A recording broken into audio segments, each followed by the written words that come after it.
अगर मैं कहूं कि तेल सोना से ज्यादा महत्वपूर्ण है तो आपको हैरानी होगी, है ना? आपकी हैरानी जायज है। लेकिन तेल की कहानी जो मैं आपको सुनाने जा रहा हूं उसे सुनकर आपको और बड़ी हैरानी होगी। साल था 1971। अमेरिका वियतनाम के साथ युद्ध में अरबों डॉलर फूंक चुका था। डॉलर सोने से जुड़ा था, सोना था नहीं और डॉलर चाहिए था। कायदा यह था कि अमेरिका अपने पास मौजूद सोने की मात्रा के हिसाब से ही डॉलर छाप सकता था। यह कायदा अमेरिका को कमजोर कर रहा था। फिर 15 अगस्त 1971 को अमेरिकी राष्ट्रपति निक्सन ने पूरे विश्व को एक झटका दिया, निक्सन शॉक। क्या था वो निक्सन शॉक, आपको वीडियो में आगे पता चलेगा। इसके बाद उस दौर में अमेरिका की विदेश नीति संभालने वाले हेनरी किसिंजर ने सऊदी अरब के साथ एक डील किया, जिससे यह तय हो गया कि नियर फ्यूचर में अमेरिका की बादशाहत को कोई तोड़ नहीं पाएगा। क्या था वो डील?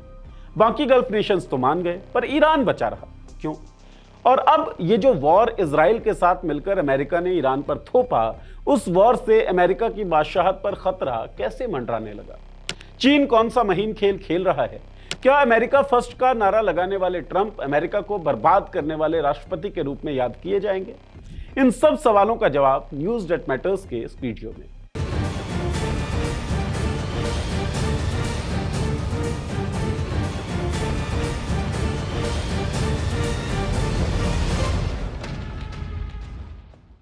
नमस्कार, मैं हूं नीरज और आप देख रहे हैं पॉलिटिक्स। सवालों के जवाब से पहले आपसे रिक्वेस्ट कि अब तक अगर आपने हमें सब्सक्राइब नहीं किया है तो सब्सक्राइब कर दीजिए और बेल का आइकन भी दबा दीजिए। ईरान, इजराइल और अमेरिका युद्ध केवल पश्चिमी एशिया का संघर्ष मात्र नहीं है। इस टकराव के पीछे की असली कहानी, इसकी जियोग्राफी और इसके पीछे की इकोनॉमी को समझेंगे तो साफ हो जाएगा कि ईरान और इजराइल के बीच का यह संघर्ष उस ग्लोबल फाइनेंशियल सिस्टम से जुड़ा है जिसने पिछले 50 सालों से दुनिया की इकोनॉमी को कंट्रोल किया। और अब यह सिस्टम टूटता हुआ नजर आ रहा है। सिस्टम क्या है? यह सिस्टम है पेट्रो डॉलर। साल था 1971। अमेरिका एक बड़ी मुसीबत में फंसा हुआ था। वियतनाम की जंग में अरबों डॉलर फूंक चुका था, खजाना खाली हो रहा था और दुनिया के बाकी देश, खासकर फ्रांस और जर्मनी, अमेरिका के पास आकर अपने डॉलर वापस सोने में बदलवा रहे थे। क्योंकि उस वक्त एक नियम था, हर डॉलर के पीछे सोना होना चाहिए। इसे ब्रेटन वुड्स सिस्टम कहते हैं। मतलब अमेरिका जितना सोना रखे उतना ही डॉलर छाप सकता है। लेकिन अमेरिका के पास सोना था नहीं उतना और मांग बढ़ती जा रही थी। तो 15 अगस्त 1971 को रात के वक्त प्रेसिडेंट निक्सन ने टीवी पर आकर एक ऐसा ऐलान किया। उन्होंने कहा, अब से डॉलर को सोने से नहीं जोड़ा जाएगा। यानी अमेरिका जितना चाहे उतने डॉलर छाप सकता है बिना किसी सोने की गारंटी के। इतिहास में इसे निक्सन शॉक कहा जाता है।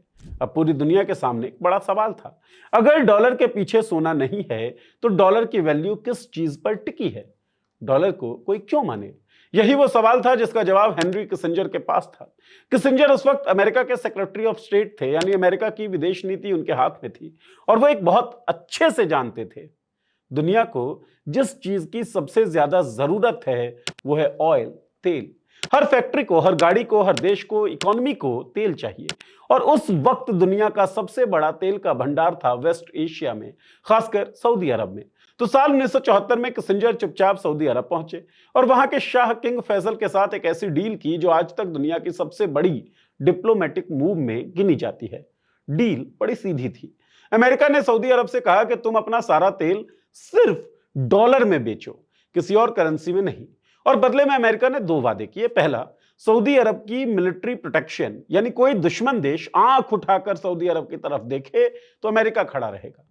गौरतलब है कि एक साल पहले ही 1973 में अरब इजराइल यीम की पूर्व वॉर हुई, तो सऊदी अरब को सुरक्षा का बड़ा खतरा था। इसलिए सऊदी अरब ने अमेरिका की सुरक्षा की गारंटी वाली शर्त पर तुरंत हामी भर दी।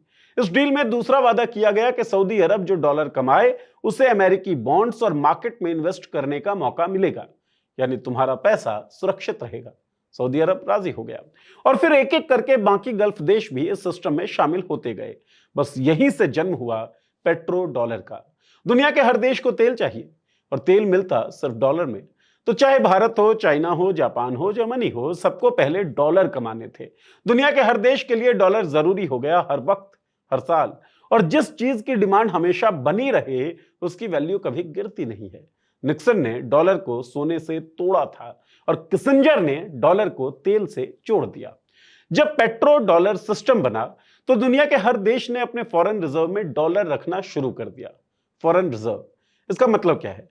फॉरेन रिजर्व का मतलब वो पैसा जो कोई देश इमरजेंसी के लिए, इंपोर्ट के लिए और अपनी करेंसी को स्टेबल रखने के लिए रखता है। पहले देश ये रिजर्व सोने में रखते थे, लेकिन अब तेल खरीदने के लिए डॉलर चाहिए था, तो सबने सोना हटाया और डॉलर रख लिए। आज की तारीख में दुनिया के टोटल फॉरेन रिजर्व्स का करीब 56% हिस्सा डॉलर में है। यानी दुनिया के लगभग हर सेंट्रल बैंक की तिजोरी में डॉलर भरे पड़े हैं। अब यहां एक और खेल समझिए। सऊदी अरब, यूएई, कुवैत, ये सब तेल बेचते। तेल बेचने से उन्हें अरबों खरबों डॉलर मिलते, लेकिन इतने सारे डॉलर्स का वो करें क्या? वो इन डॉलर्स को अमेरिका में इन्वेस्ट करने लगे और इस इन्वेस्टमेंट के रूप में अमेरिका को हमेशा सस्ता लोन मिलता रहा। इस उधार से अमेरिका अपनी मिलिट्री बनाती, अपना इंफ्रास्ट्रक्चर बनाती, अपना इकोनॉमी चलाती। एक आम देश अगर ज्यादा उधार ले तो उसकी इकोनॉमी डूब जाती है, लेकिन अमेरिका दशकों से दुनिया का सबसे बड़ा कर्जदार देश है, फिर भी सबसे ताकतवर। ये जादू पेट्रो डॉलर की वजह से है, क्योंकि करेंसी अमेरिका की तो कर्जा अमेरिका का, लेकिन वो कर्जा अमेरिका को कमजोर नहीं कर रहा। लेकिन अब यही America petro dollar system Iran के कारण खतरे में है। ईरान दुनिया में सबसे बड़े ऑयल और गैस रिजर्व वाले देशों में से एक है। 1979 की इस्लामिक रिवॉल्यूशन के बाद अमेरिका और ईरान के बीच दुश्मनी शुरू हुई, जिसके चलते अमेरिका ने ईरान पर सैंक्शंस की इतनी परतें चढ़ा दी कि ईरानी इकोनॉमी दशकों तक दुनिया से कटी रही। डॉलर सिस्टम से बाहर कर दिया गया, इंटरनेशनल बैंकिंग से बाहर, ऑयल एक्सपोर्ट्स रोके गए, लेकिन ईरान टूटा नहीं, बल्कि उसने एक काम किया जो शायद अमेरिका को सबसे ज्यादा डराता है। ईरान ने सैंक्शंस को झेलते झेलते यह सीख लिया कि डॉलर सिस्टम के बिना जिया कैसे जाए। और जब आप किसी चीज के बिना जीना सीख लेते हैं तो उस चीज का डर खत्म हो जाता है। यही ईरान की असली ताकत बनी। नक्शे में पर्शियन गल्फ के मुहान पर ईरान और ओमान के बीच एक समुद्री पास है, जिसकी चौड़ाई कुछ जगहों पर सिर्फ 30 से 40 किलोमीटर है। यह है स्ट्रेट ऑफ हॉर्मुज, और यह दुनिया की सबसे कीमती ज्योग्राफीज में से एक है। दुनिया करीब 20% तेल इसी रास्ते से गुजरता है। सऊदी अरब का तेल, यूएई का तेल, कुवैत का तेल, इराक का तेल, कतर का एलएनजी गैस, सबका रास्ता यही है। Japan, China, Bharat, south Korea और यूरोप के रोजाना करीब 1.5 से 2 करोड़ बैरल्स तेल इस रास्ते से निकलता है। ईरान का इस रास्ते पर पूरा कंट्रोल है। ईरान ने यहां पहाड़ियों में मिसाइल बेसेस और ड्रोन फैसिलिटीज बना रखी हैं। यानी ईरान जब चाहे स्ट्रेट ऑफ हॉर्मुज को बंद कर सकता है। ये ईरान के लिए तुरुप का इक्का है, और ये बखूबी जानता है ईरान। अब जब अमेरिका और ईरान के बीच युद्ध चल रहा है, तो ईरान ने अपना यही तुरुप का इक्का चला, स्ट्रेट ऑफ हॉर्मुज को बंद कर दिया और ऐलान किया कि जो देश गल्फ कंट्रीज से तेल चाइनीज युआन में खरीदेगा, उसे स्ट्रेट ऑफ हॉर्मुज से सेफ पासेस दिया जाएगा। उसके टैंकर्स को रोका नहीं जाएगा, उसे कोई खतरा नहीं होगा। लेकिन जो डॉलर में खरीदेगा, उसके लिए कोई रास्ता नहीं है। वो अपने सामान का खुद जिम्मेवार। एक लाइन में कहें तो डॉलर में तेल खरीदो तो खतरा, युआन में खरीदो तो सुरक्षा। ये ईरान का ऐलान था। अमेरिका की मिलिट्री को कोई डायरेक्ट नहीं हरा सकता, यह सच है। दुनिया की सबसे बड़ी, सबसे महंगी, सबसे एडवांस मिलिट्री है अमेरिका की। लेकिन ईरान ने मिलिट्री को टारगेट नहीं किया। उसने उस धागे को टारगेट किया जिससे ये पूरी मिलिट्री टिकी हुई है, पेट्रो डॉलर। सोचिए, अगर चाइना, जो दुनिया का सबसे बड़ा ऑयल इंपोर्टर है, ये डिसाइड कर ले कि वो युआन में तेल खरीदेगा, तो क्या होगा? अगर भारत, जो दुनिया का तीसरा सबसे बड़ा ऑयल इंपोर्टर है, ये सोचे कि डॉलर में खरीदना महंगा और खतरनाक है, तो क्या होगा? अगर जापान, साउथ कोरिया जैसे देश जो गल्फ कंट्रीज पर हेविली डिपेंडेंट हैं, वो युआन में स्विच करने लगे, तो क्या होगा? डॉलर की डिमांड गिरेगी, और जब डॉलर की डिमांड गिरेगी तो वो सारी ताकत जो हमने वीडियो के शुरुआत में डिस्कस की थी, कमजोर पड़ने लगेगी। सस्ता उधार नहीं मिलेगा, सैंक्शंस का हथियार कमजोर हो जाएगा, मिलिट्री को फंड करना मुश्किल होगा। यानी ईरान ने पेट्रो डॉलर की जड़ों में कुल्हाड़ी मार दी है। लेकिन ईरान की चाल सिर्फ इकोनॉमिक नहीं है, उसका एक मिलिट्री डायमेंशन भी है जो पेट्रो डॉलर को और कमजोर करता है। ईरान के पास बड़ी संख्या में सस्ते ड्रोन्स और बैलिस्टिक मिसाइल्स हैं। एक ड्रोन की कीमत है लगभग 35 से 50 हजार डॉलर, लेकिन उसे रोकने के लिए जो इंटरसेप्टर मिसाइल्स दागनी पड़ती हैं, उनकी कीमत है 2 से 4 मिलियन डॉलर, कभी कभी 15 मिलियन डॉलर तक। यानी ईरान 1 रुपया लगाता है और अमेरिका और उसके अलाइज को 200 रुपए खर्च करने पड़ते हैं। अब यह गेम सैकड़ों हजारों तक खींचिए। डिफेंस सिस्टम के इंटरसेप्टर्स खत्म होने लगे हैं, और सबसे बड़ी बात, गल्फ देशों में वो परसेप्शन टूटने लगा है कि यहां सब सुरक्षित है। और जब परसेप्शन टूटेगा तो यहां से इन्वेस्टर्स भागेंगे, बिजनेस रिलोकेट होंगे, गल्फ इकोनॉमीज हिलने लगेंगी और पेट्रो डॉलर की नींव कमजोर हो जाएगी। ये एक केयरफुली डिजाइंड स्ट्रेटजी है, मिलिट्री और इकोनॉमिक दोनों फ्रंट्स पर एक साथ। अमेरिका इस सबको देख रहा है और वो जानता है कि ये सिचुएशन कितना खतरनाक है, लेकिन दिक्कत यह है कि अमेरिका के पास इजी ऑप्शंस हैं नहीं।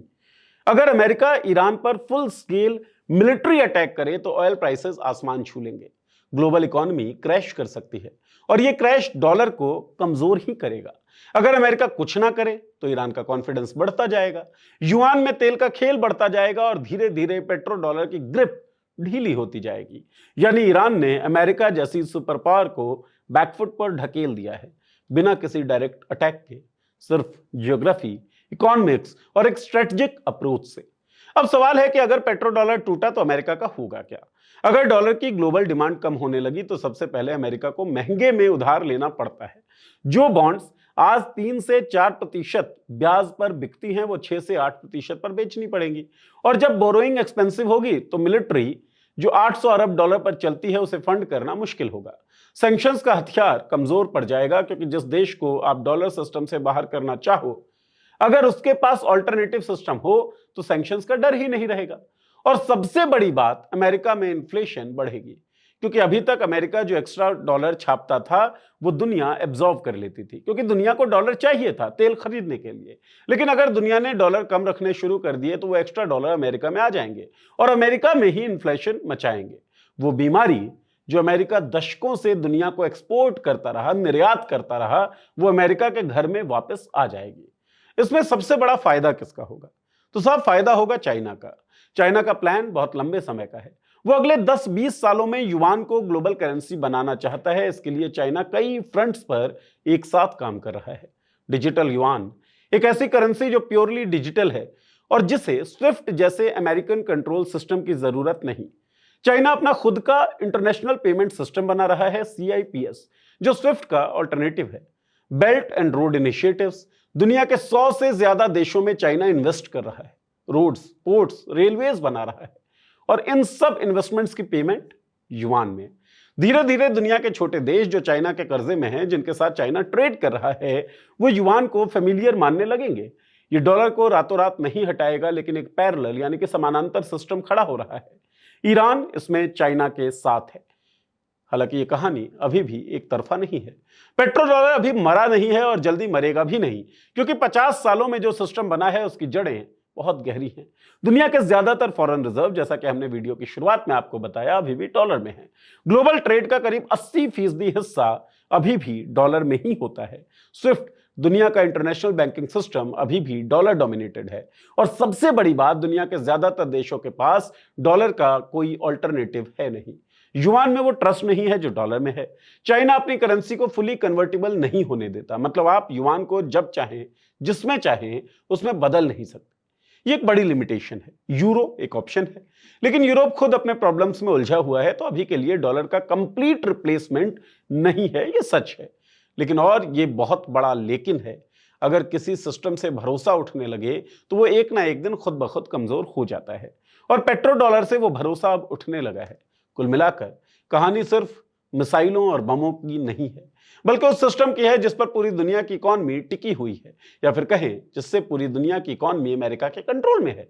पेट्रो डॉलर अभी खत्म नहीं हुआ है, लेकिन पहली बार उसे खुली चुनौती मिली है। आने वाले सालों में यह तय होगा कि दुनिया एक ही सिस्टम पर चलेगी या कई ताकतों में बढ़ जाएगी। और अगर यह बदलाव सच में आया तो उसका असर हर देश, हर जेब और हर इंसान पर पड़ेगा। हमें लगा ये कहानी बतानी आपको बहुत जरूरी है, इसीलिए न्यूज़ दैट मैटर्स के इस एपिसोड में हमने आपको ये कहानी बताई। कहानी आपको कैसे लगी ये आपको बताना है, और बताएंगे कैसे? वीडियो के नीचे जो कमेंट सेक्शन है उसमें कमेंट करके तो बताइए कहानी कैसी लगी। अच्छी लगी हो तो शेयर करिए अपने दोस्तों के साथ, जानकारियां बढ़ाइए। जितनी बढ़ाइएगा उतनी बढ़ेगी। बहुत बहुत शुक्रिया।